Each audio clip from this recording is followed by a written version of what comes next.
Hello, beautiful vegans. Welcome to Empowered Vegans, the show that inspires and empowers vegans to live their best lives. Hosted by me, Mariquita Solis, or Mariquita Solis, if you want to say it in Spanish.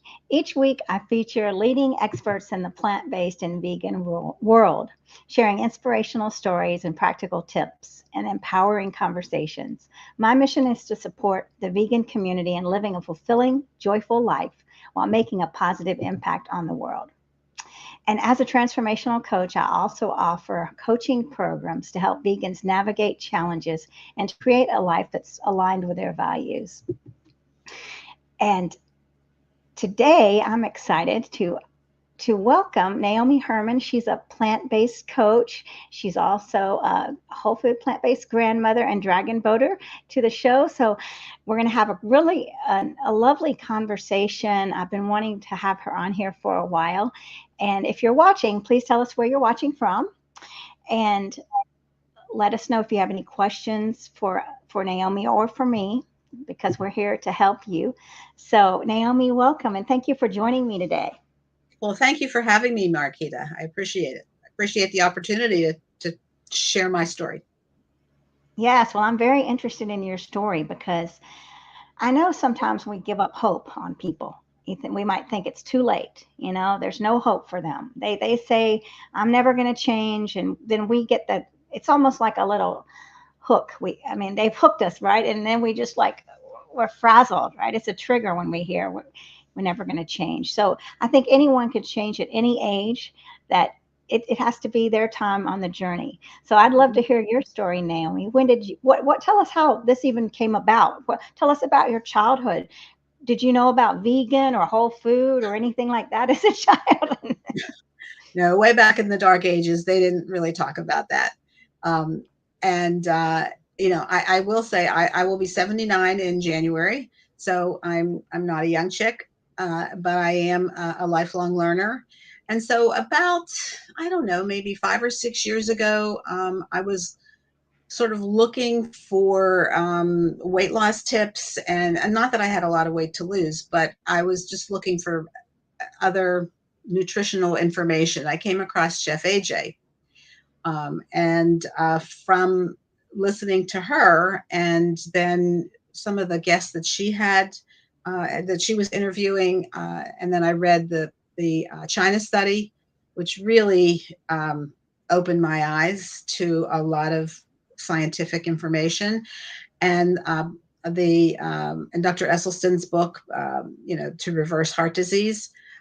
So heart disease has run in my family. My mother died at 62 of a heart attack, and my father was 81 when he died of a stroke. So cardiovascular issues are important to me. And when I turned 62, I took myself to the cardiologist and said, what do I do? And she said, well, whatever you're doing, you're fine. And, go live your life. So, but it was about 5 or 6 years ago when I started thinking about, well, maybe plant-based would be the way for me to go. And because it just made sense. It wasn't a decision based on, any kind of significant health challenge that I had.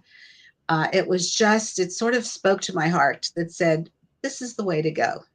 And so that's what I did. Now I do have a large family. And you mentioned that I am a grandma. I have 18 grandchildren.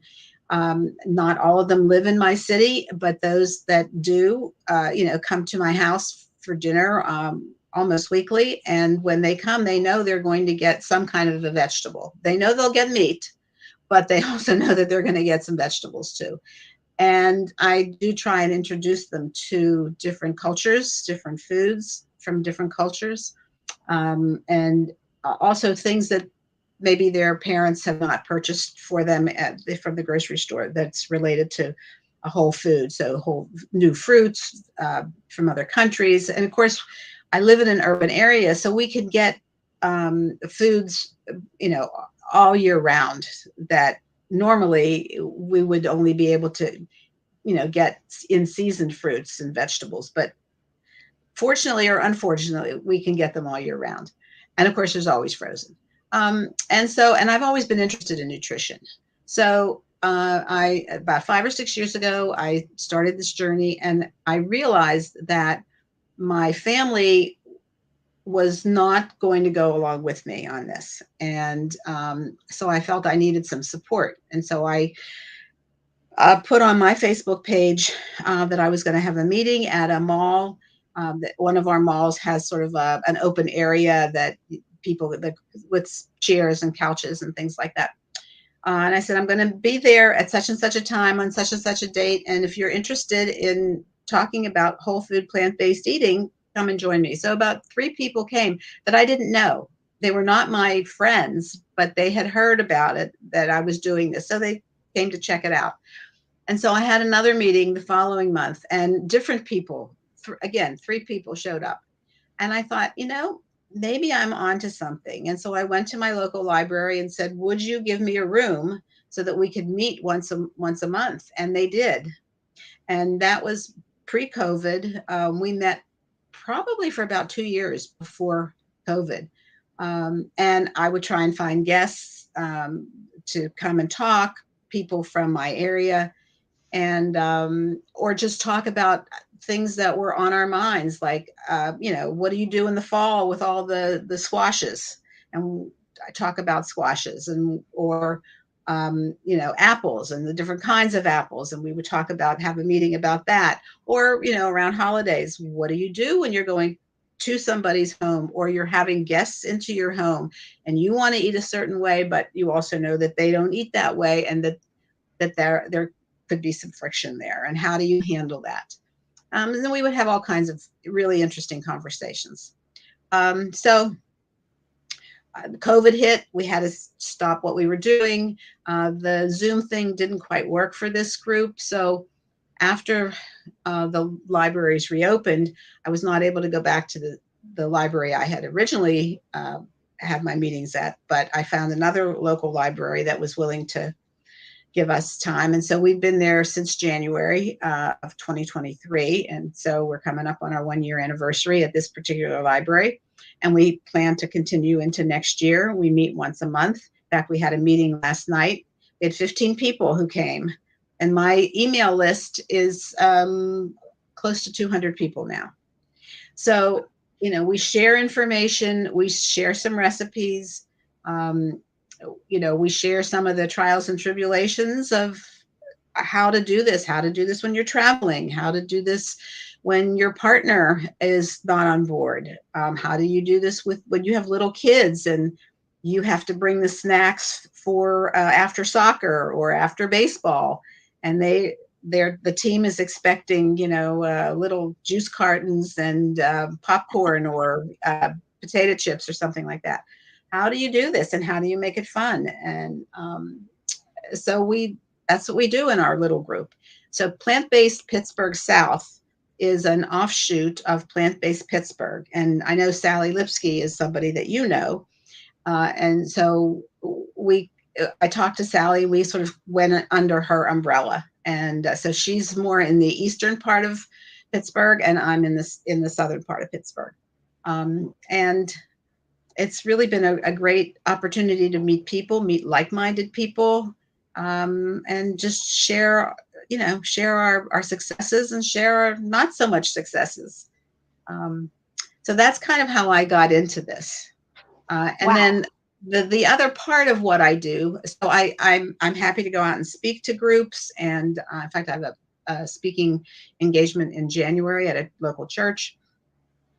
And I am a coach. I've gotten some certification from a coaching program. I've taken the eCornell course, and I'm advocating in a quiet way. I don't have a bullhorn, but I am advocating in a quiet way because it just makes perfect sense to me. And I see myself compared to some of my contemporaries who have a myriad of health problems. And while I do have some, I don't have health problems to that extent. So yes, you have to take into consideration genetics and sleep and exercise and, all the other things that make up, I call it a plant-based lifestyle, because it's not just the food. It's when we're eating, how we're eating, what are we thinking about when we're eating, all those kinds of things, who we're eating with. You know, if you're eating with your phone in front of you versus eating with having a conversation with somebody, that's vastly different, and it's going to impact how you're digesting your food. So I just think it's an all-around opportunity for wellness. So the other part of what I do, which you have already mentioned, is I'm a dragonboater. And I know that you wanted to talk about that. So for your audience, a dragon boat, if you can imagine, it's a 42-foot long canoe-shaped boat. There are 20 paddlers in a boat, plus a steers person. And then sometimes when we're in races, we have a drummer on the front of the boat. About 18 years ago, so I had breast cancer.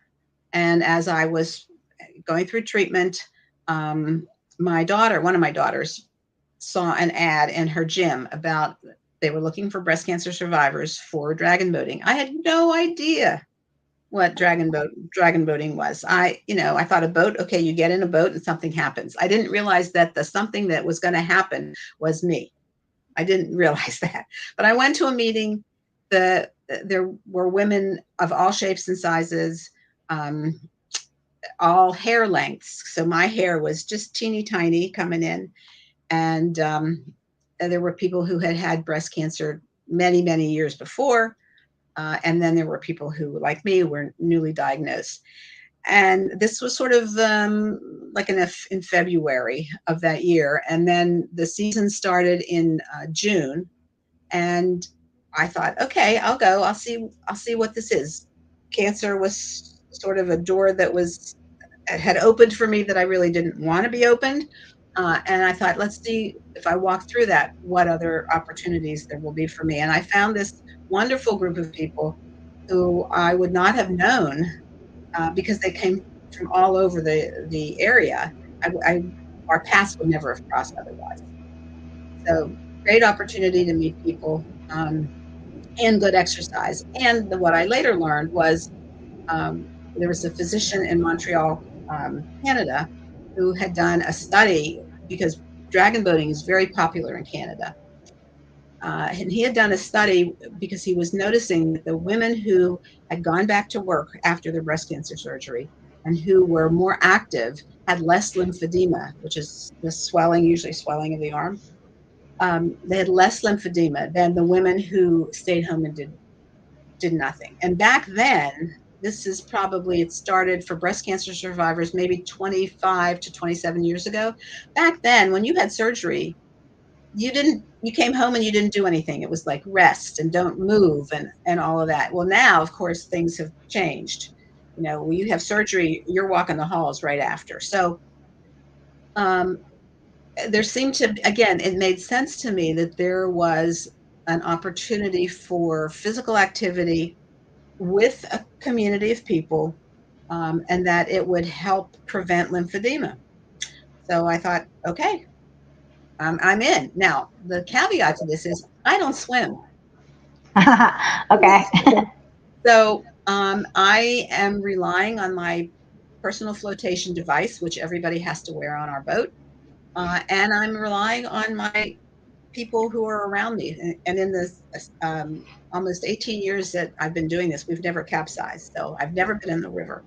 But and I feel very confident about my ability to do this. And I've improved my stroke. I've improved, how I am on the dragon boat. Because the first time I went out, our practices were an hour, and I could not paddle the whole hour. I just did not have enough breath. I had just recently finished radiation, and I just, I was just really winded. But that was in June. By August, I could see my improvement. I was able to paddle for the whole hour. And then the next year it was better, and the next year and next year. And each year I've improved. And that sort of gave me the motivation, the personal motivation to do some workouts during the winter. So I'm on the East Coast, and the only time we can do this here on the East Coast is spring and summer. But people who were in Florida, who were in the South, who are in California, Arizona, I mean, their dragon boaters are, 12 months a year. And this is an international sport. So if you have people from other countries, dragon boating is an international sport. And I've really enjoyed that opportunity. It has given me strength and more courage, and it's just been a remarkable opportunity to meet new people. So we're always Yeah. looking for new people, and I think most dragon boat teams are looking for new people as well. So there is an international breast cancer festival that happens every 4 years, and I went to the one that was in Sarasota, Florida, about maybe 10 years ago, and it was amazing. There were 2,000 breast cancer survivors from across the world. And I met people from England and Scotland and Ireland and New Zealand and Australia. I mean, that's a far piece to come for a race. And they came. So the next one in I believe it's 2026, is going to be in a city in France. Not Paris, but in another city in France. So I don't know that I will get to that, but it's nice to think about it. Yeah, that's exciting. And that sounds so much fun. I would love to be out there doing that. And I mean, maybe at one point in my life when don't have so much going on, it just seems like it would be fun to be part of a team and to feel that air going, just being engulfed in that air. It is. It is that team feeling, the team sport. It is just amazing. It's just something that I was never on any kind of a sport in high school or college, that never on any kind of a team. So this was all new to me, and I've really enjoyed my opportunity. So I would encourage anybody who's listening to this to Google it in your area and see what's out there, because and this is for men and women. I mean, the breast cancer team obviously is more women. So at this race in Florida, I think there were like 1,995 women and maybe 5 men from across the world who were on teams. But there's also mixed teams of men and women and they're corporate teams as well. And so there's lots of opportunities for men and women to do this. That's fun. Well, that's wonderful. That's a great way to spend your time. And I love your story. And the fact, well, I mean, the gumption that you had to go out there and not to just try it. I mean, so many people are so scared to take the first step, and then they might say, well, only 3 people showed up. But to see that is like, wow, only 3 people 3 people showed up, right? And then to keep going and going and going and building and building and building. That's amazing. Mm-hmm. Yeah, it really is. And we had a program this past spring at the library, and we had 30, I think it was 36 people who came to this. It was almost a full day program. So there's a lot of interest out there, and some of the people are hesitant. I've had several people who have told me, well, I got an Instant Pot for Christmas. And we're talking about meeting with them in the summer. I've got an Instant Pot for Christmas. So this is like 6 months ago, and I've never used it. I'm afraid of it. Okay. And I've offered, I will walk you through it. We can do a FaceTime chat, and I will walk you through how to use it. It's one of the greatest things that I'm really enjoying my Instant Pot. But so it's fear of the unknown. It's fear of the unknown, and you're not sure. And how are people, when we think about what the external world is how it's going to impact us, that often prevents us from moving forward and showing our own truth.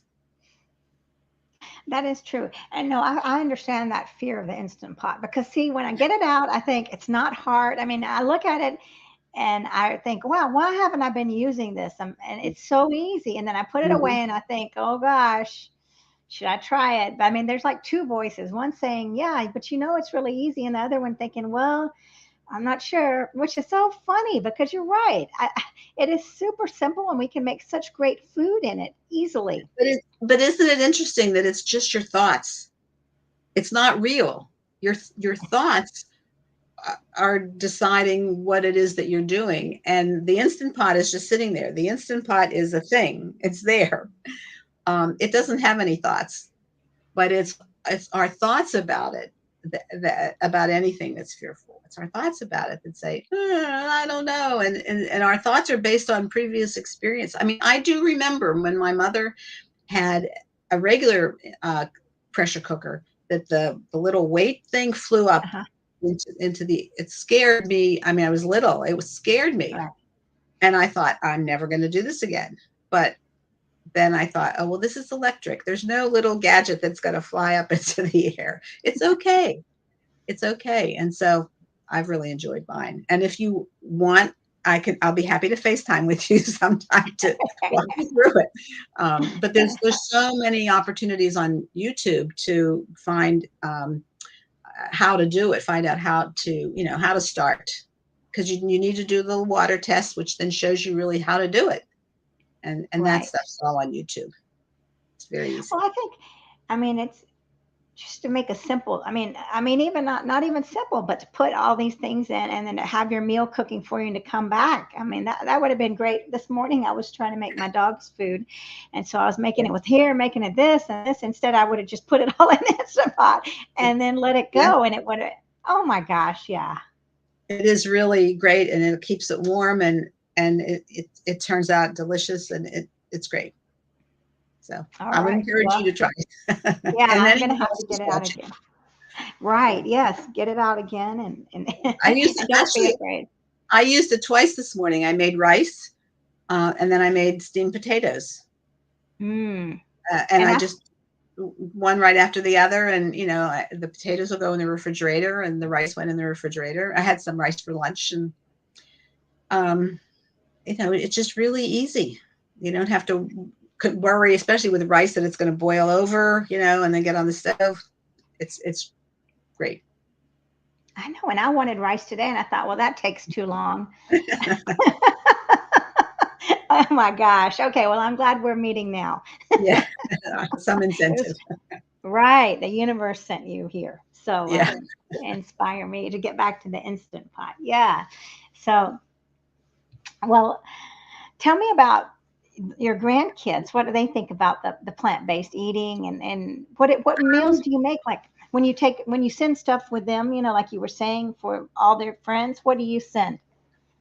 Well, I usually send stuff that I know they're going to eat, which is not plant-based. If I'm mailing packages, and for holidays, I will mail packages to those kids who are not here in Pittsburgh. But when they come for dinner, they know that they're going to get, whatever kind of vegetable I see at the grocery store, that's fresh, and whether it's Brussels sprouts or cauliflower or broccoli or, green beans or, whatever, that will be on the table in addition to the other stuff that's on the table. Yeah. They seem to like my mashed potatoes, and my mashed potatoes again are made in the Instant Pot, but there's no fat. And they don't know that. I don't think they care. They're little, they don't care, but they like it. What's in it? Usually I throw the potatoes in with some water and some garlic. Depending on how much potatoes, depends on how much garlic. Occasionally I'll put an onion in, or sometimes I'll just put onion powder on top. And then mash it, and then cook it, then mash it up with some either some soy milk or oat milk or almond. I can't use almond milk because I have some grandchildren who have nut allergies. So I will use either soy or oat or whatever I happen to have. Not so much coconut milk in mashed potatoes, but yes, soy or oat, and then just mash it up, and some pepper. I don't use salt. And I don't know. I think the garlic makes a world of difference, and it mashes up because it's cooked. So just mash it up. It's great. So you're going to putting that whole garlic clove in there in the Instant Pot and let it get soft, and then mash it up and mix it all in. Mash it up with the potatoes. Yeah. Yeah. I Okay, have great. a masher that my masher's probably, I don't know, 52 years old, 53 years old. It's the one I've had from way, way long ago. So I just mash it up and it's fine. It works out fine. Yeah. Nice. So, Okay. Yeah. I always serve fruit for dessert. In addition to if they want, if it's somebody's birthday and they want a birthday cake, and or cookies I will make those, but those are not plant-based. But I always serve fruit. And I have one stepdaughter who has adopted a plant-based lifestyle as well. And so when I know she's coming, I will try and make whether it's a banana bread or muffins, carrot muffins, or something like that. I will make a plant-based dessert. Because I know if I have it in the house, I will eat it too. And even though there's no fat in it, it's still good. I know what you mean. I made some There's no little sugar too. Right.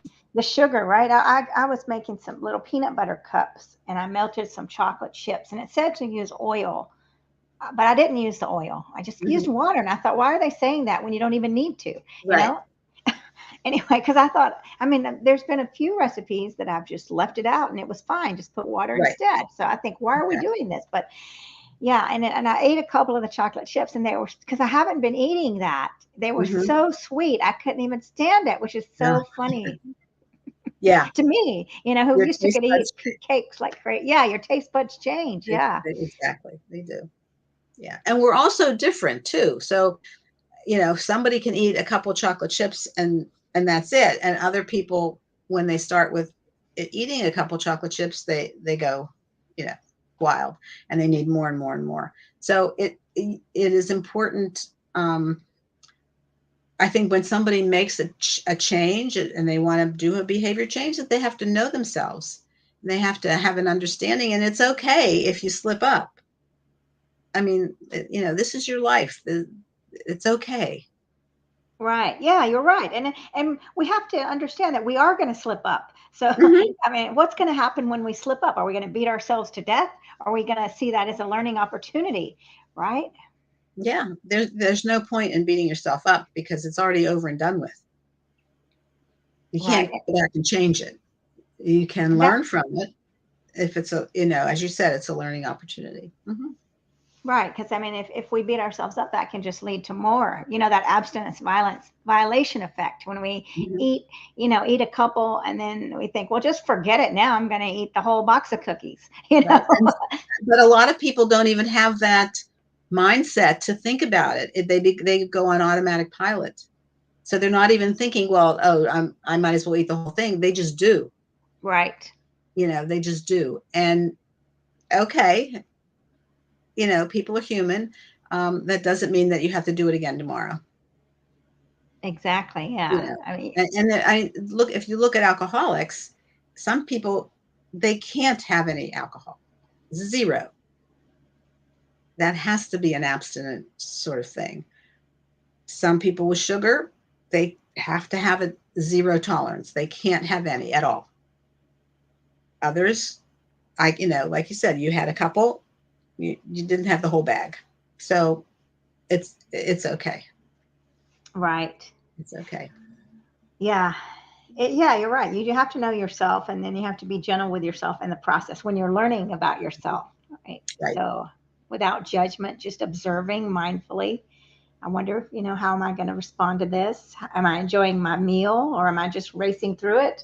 Am I even breathing, or am I just... Right.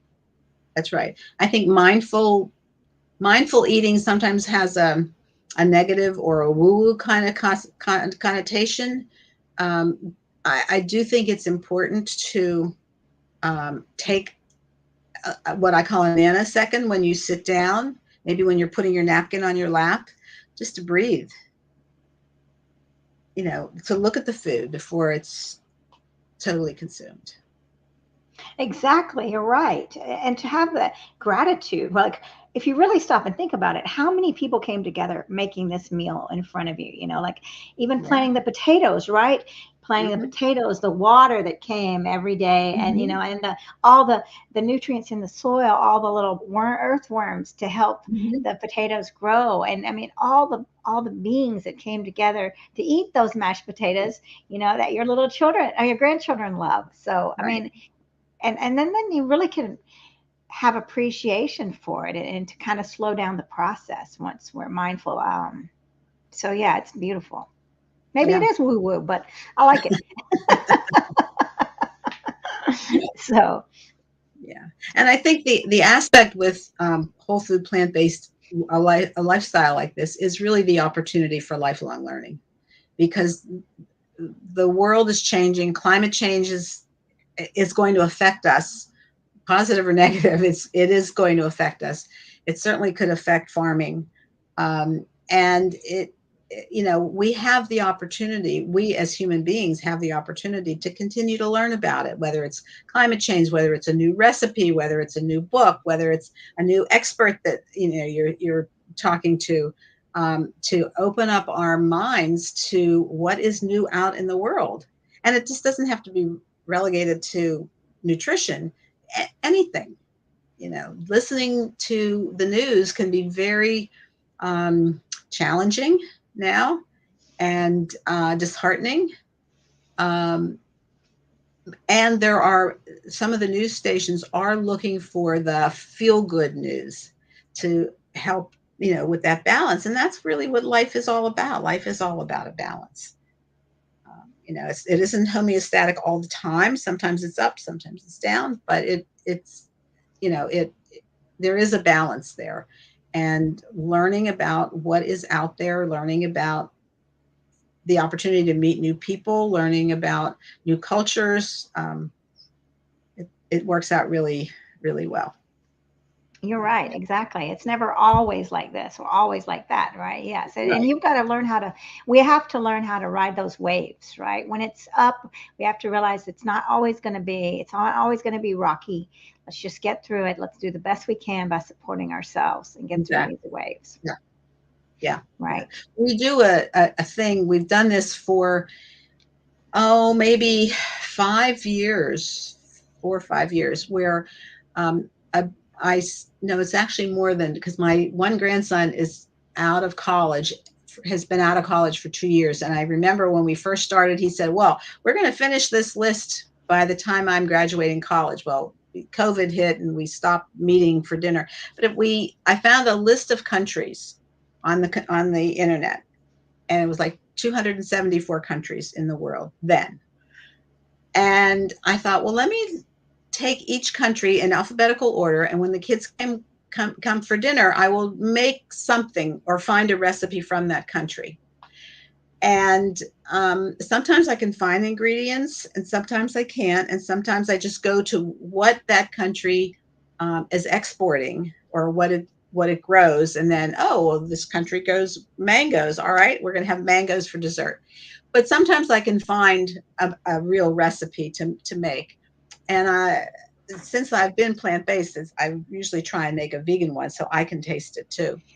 And then I have a map and show them where the country is, and I tell them a little bit about, like, 2 sentences, 3 sentences about the country.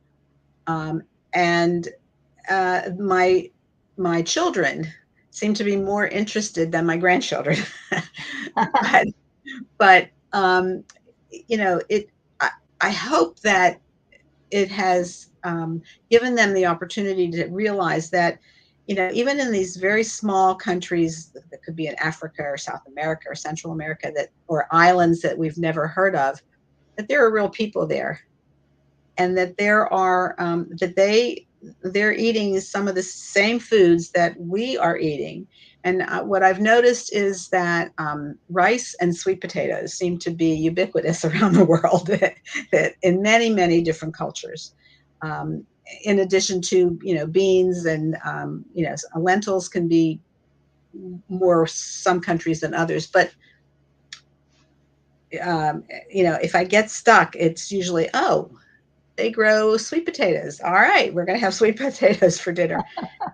And we've been working through this list. I think we have maybe another, I don't know, year, because in a normal year we probably get together maybe 40 times. I only do it when they come for dinner on Friday night. If if they're here like for Thanksgiving or something, I don't do that. But for Friday night, so I think we have about maybe, I don't know, 10 or no, probably 15 or 20 more countries to do. We're in the T's, the letter T, and it's been interesting for me too to find out about these countries. And sometimes the recipes are, oh, that was really good, and sometimes I don't think so. Right. But again, it's it's open to being wrong. It's open to making mistakes. I love that. Yeah. That is fun. I would love to come and see which country are we going to be eating for. Which country is being represented tonight. Yeah, Yes. that's wonderful. Yeah, it's been fun. People Yeah. seem to like it. Yeah. Well, these are great ideas. Let me ask you this: When do you ever run into people that kind of will poke fun or jab or like say, "Well, what do you eat? Bunch of love. Are you like a rabbit?" Those comments, whatever Uh-huh. you want to say. How do you handle those? It's been working for me. Eating this way is working for me, and I get a lot of really positive comments about my energy. Oh, you don't look that old. I mean, I've come to this white hair, honestly.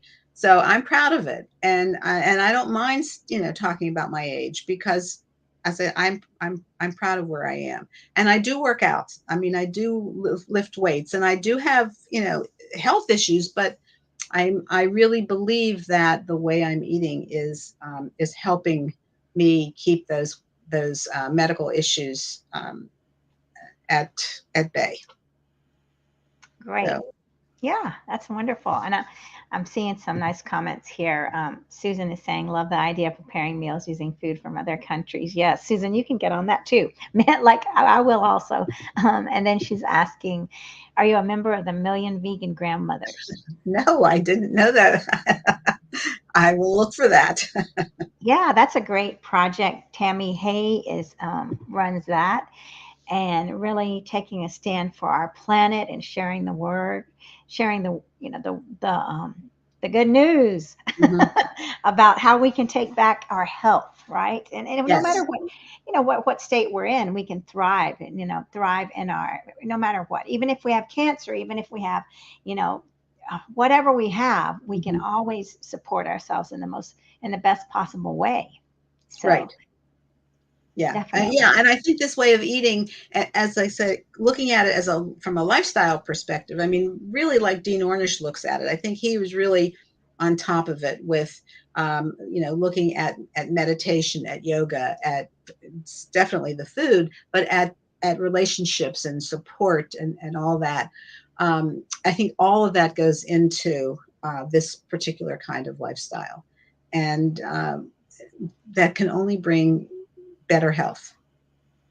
Yeah. Exactly. You're right. I mean, I just think of all the years that I ate so poorly and ate so quickly without even thought, right? Hmm. Without even thinking, grab a burger, just shove it down and go on. And then because the burger didn't really give me the nutrients I needed, then I'd be hungry. Now let me grab a candy bar and let me eat that. And then I'll be hungry a couple hours later because again, no nutrients, right? And so it's like, Hmm. oh my gosh, I'm glad I'm still alive. you know? So, Well, you're right in there with the rest of the population. You were. Now, right. now you've stepped out, and I think that's another key that is important for people who are making some changes, is that when one decides to step out from the greater um, the behavior that everybody else is doing. There's that it's an opportunity, but there's also a challenge that you will be called out, you will be maybe called names, you will be looked down upon as a troublemaker, or whatever. But that all of those kinds of things then are opportunities to support the strength that you have in your own soul. To say, I'm doing this. This is what I believe in, and and it doesn't have to be forever. Give it an opportunity. Give it a couple months and say, it's an experiment. I mean, Doug Lisle talks about experiments all the time. Run this as an experiment and see how it works. Right. Exactly. You're right. And give it some time, right? Though, Mm-hmm. give it time for your microbiome to adjust and be gentle with it. Like if you haven't eaten vegetables for years and years, I mean, understand that it might be a bumpy road getting back to that. Mm-hmm. So knowing that, a lot of people don't know that. So they haven't been Right. eating that, and then they're like, well, I can't eat vegetables. I want to, but I can't. So they're Yeah. not, because we don't know about the microbiome. We're not taught about that and Mm-hmm. how important it is. So, and that's another thing that Tammy Hay with the Million Vegan Grandmothers talks about too. She's very well versed in that. But that's something that we didn't grow up, learning in Right. schools, which Right. is pretty shocking. Well, there's a lot of things that they're not learning in schools. I know. That goes back to the doctors, that the doctors aren't learning, of all people. Right. Yeah. So Yeah. It really is. And then we also then have the opportunity to teach our doctors, our own physicians, about how we are. have you taught yours? Well, actually, the doctor I had was plant-based, so she was a follower of Dr. Greger, and she was on top. She is on top of it. But she's leaving her practice, and she said to me that the new guy who's coming in is not plant-based, but he's open. So I thought, okay, he's open. We'll see. Right. I haven't had conversation with him yet. Well, that's very interesting because I bumped into that issue this morning. I was calling the vet, and my vet wasn't in. And so I said, Mm. well, here's the deal. My dog's plant-based. He hates this supplement that he's getting. How can I give it to him in a different way? And then she was kind of confused. Then she went and asked, I guess she asked the vet, and she said, well, we don't recommend that. And I said, well, you know what? I need to talk to the other vet, vet, because she is on board and she knows, exactly what to do here. So, but anyway, I don't know, but to educate, is we always have the opportunity to educate others and not to be, of course, judgmental, but just to see, like, curiosity, right? What's going to happen, and how can we educate? So yeah, but I'm going to be excited to talk to my regular vet and see what I can do, because Yeah. Making sure he has all his nutrients. I see him Sure. now. I think he's dreaming. Yeah, so he's over there dreaming. I see his eyes going. He's cute. I adopted him a couple years ago, but we're going out of town for the weekend. I want to show my shirt. It says "Get Moving, Full Circle Sanctuary." We're headed to there this weekend, and so that is going to be fun. And if I had known what I know now about the Instant Pot, that would have made my life a lot easier this morning. But that's okay for the next meal prep. But yeah, so it's going to be a good weekend. But what other tricks can you tell us about making your life easier in the kitchen? Oh, gee. Well, I mean, certainly batch cooking is really important. And I make my oatmeal in the Instant Pot, the steel cut oats in the Instant Pot, usually at least for 4 days. So I Okay. just cook it once and then just reheat it. What do you put in that? So I just got steel cooked oats instead of regular old oatmeal. I've had them before. I just remember when I didn't really care about eating, and I remember I didn't like them. But now I have a new attitude.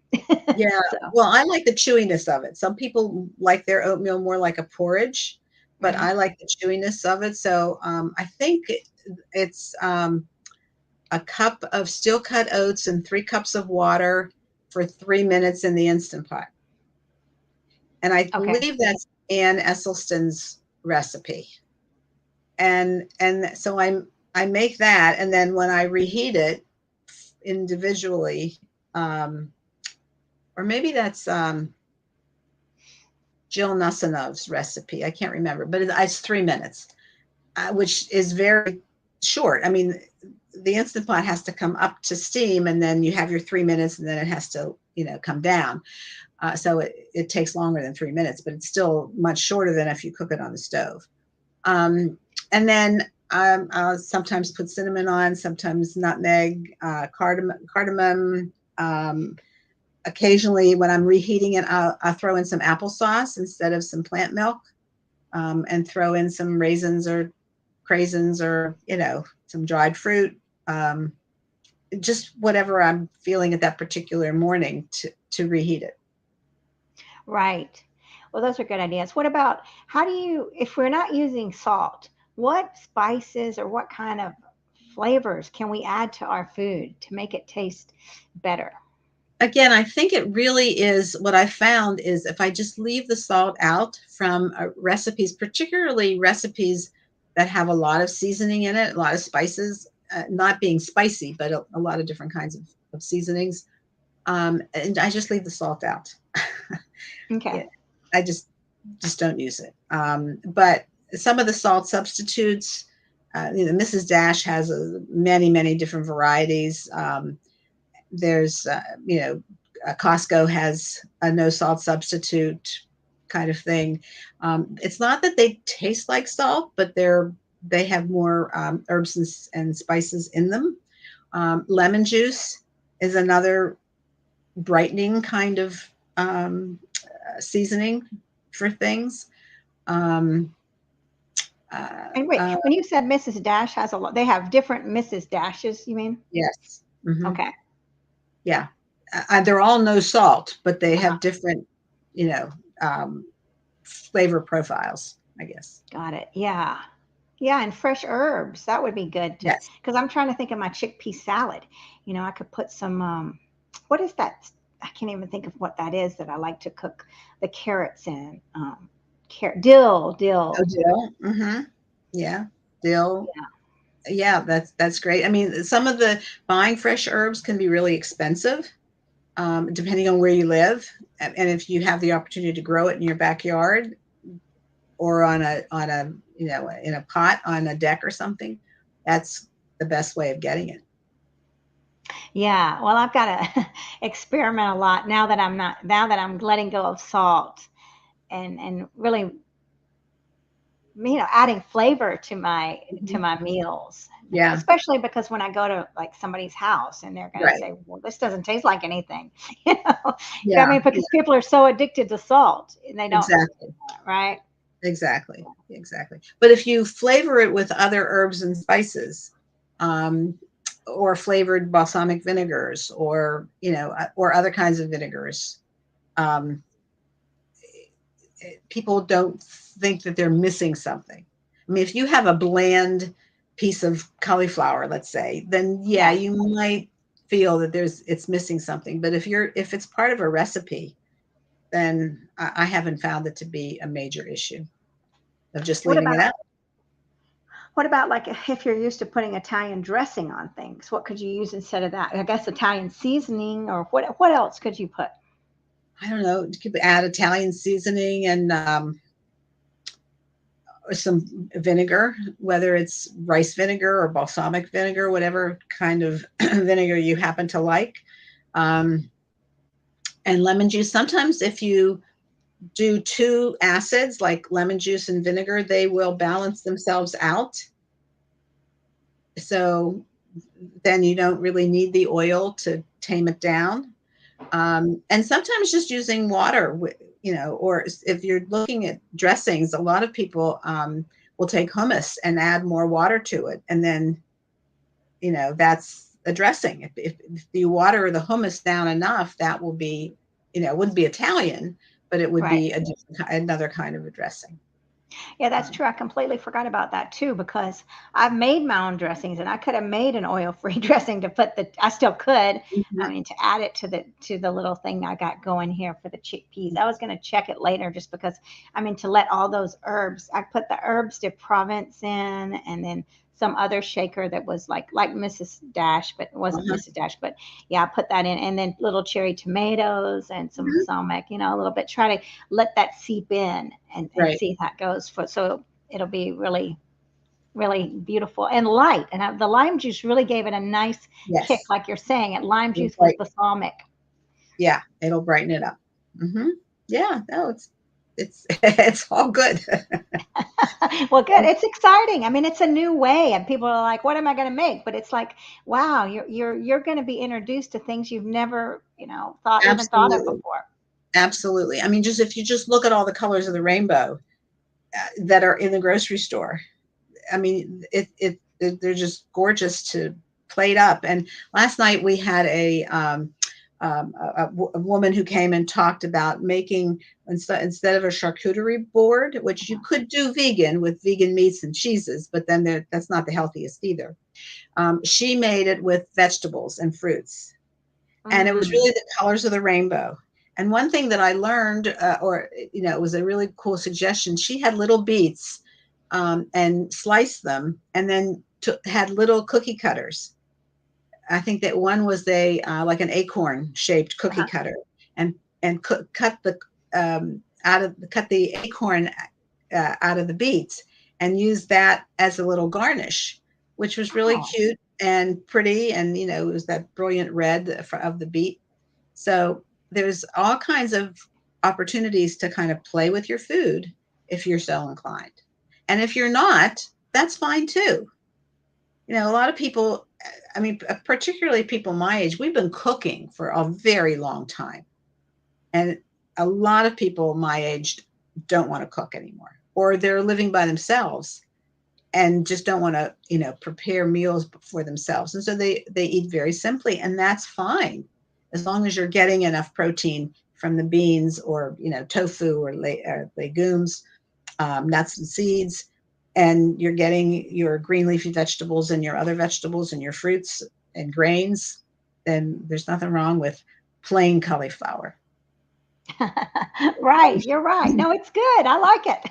Yeah, there's really, really nothing wrong with it. I mean, people can go to salad bars, and just get the raw vegetables, and then take that home, and they just have a little bit, and then they are not buying all these vegetables, and then it's spoiling in the refrigerator because they're the only person who eats it, and they can't possibly consume all of these things.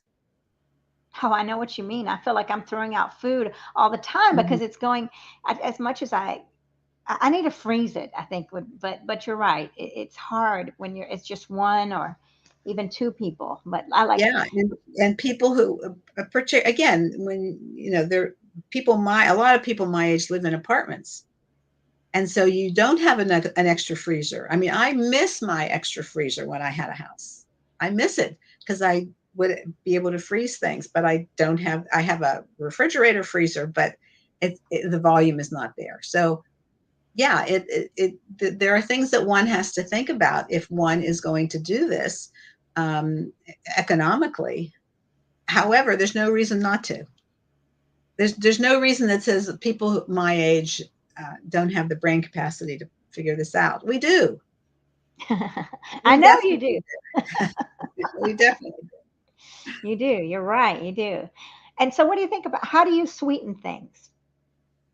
Well, it depends on what I'm doing, but I have date sugar that I use. I may have made date syrup, You or made it yourself? date paste. Yeah, How do you it's make just it? water and dates. Just make sure you take the seed out of the date and put it in a blender and add water. Um, I think there's a lot of recipes online, but I think it's almost 1 to 1. So a cup of dates and a cup of water, or a half a cup of dates and a half a cup of water. And then it swirls around, and voila, you have date paste. So I've used that in baked goods. Um, uh, Applesauce and bananas I've used in baked goods as well. Um, I'm not great with monk fruit or any of the other stevia and that kind of stuff. I personally don't use that. I'm not saying it's not good. I just personally don't use that. But those are the kinds of things that I, would make. We had, so this woman yesterday made, she cooked her cranberries in a tea. So it was not just water, it was a tea that had cardamom maybe, and something else. And so she cooked her cranberries in that, and then so it wasn't real sweet. It was more still on the tart side, but she said if you added oranges to that, it would have made it sweet, or throw in some dates, chopped up dates. And when you're cooking the dates, they sort of fall apart. They just sort of melt into the syrup of whatever you're cooking. And that would be fine, I would think. Well, I love all these suggestions, and I'm excited to go back to my chickpea salad and revisit it, see how I can make it even more, right? Yeah. Oh, I love beets too, so that would be something I could add to the chickpea salad. There's some little Sure. beets, some beets. Yeah. Yeah. So, Yeah. And that's the thing with plant-based eating is, well, yeah, sometimes you need a recipe, but you know what? Sometimes you don't. I know, and I don't even like to use recipes. Like I made some vegetable soup the last time, and my brother's girlfriend was, I've got to have the recipe. That was the best one. I'm like, well, I don't know what it was. I was just, Exactly. just grab stuff from here, there, and threw more stuff in. There is no recipe. Right. you Right. know, I didn't even Right. know it was that great. I thought it was okay. It's Yeah. funny. But it is the opportunity to experiment, and for some people who are not artistic, cooking can be their art. Cooking can be their creative way of expressing themselves. So Right.